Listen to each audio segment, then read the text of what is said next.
One of the things we're always helping people sort out is what's going on with their hips, why are they squatting, is there only a certain way they can squat? So here's a way to check. I've got Lisa's hip here, and most orthopedic books are gonna say that she should have between 130 and 140 degrees of range of motion. So if I just keep her legs straight and bring her knee to her chest, I should get 130 to 140 degrees. Remember, 90 degrees, and there's another 45.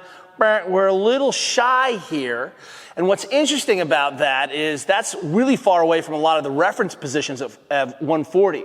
So when we have people here, notice as I push, it still feels like I'm pushing into some soft connective tissue. So I can actually overpress the joint, and I can keep overpressing the joint into this position, and I can actually get her to that range.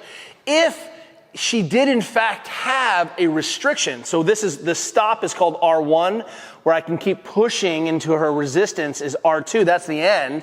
I can keep going, but I'll be dragging her pelvis with her.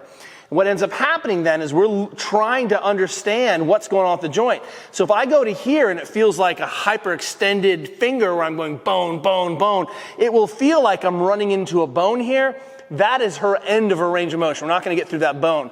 But in this situation, Lisa does have that range of motion with overpressure, but it may mean that she has to range it, improve her range of motion, et cetera, et cetera. Notice though, if we bring her out into a typical wide squat, it automatically is there. That's why we don't assess this position. Yes, this position should be painless, but I want Lisa to have a lot of movement choice. Does she want to squat narrow or do a single leg squat? Does she want to squat heavy? Does she only need to squat to parallel?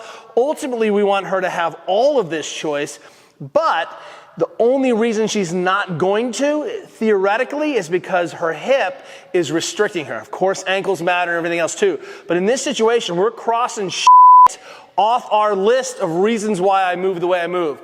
We want you to have as many strategies as you can, and if you're having pain in the hip, also, one of the easiest ways that we can restore how your leg functions is returning your range of motion. Changing your range of motion oftentimes can unload or change how your brain's perceiving something.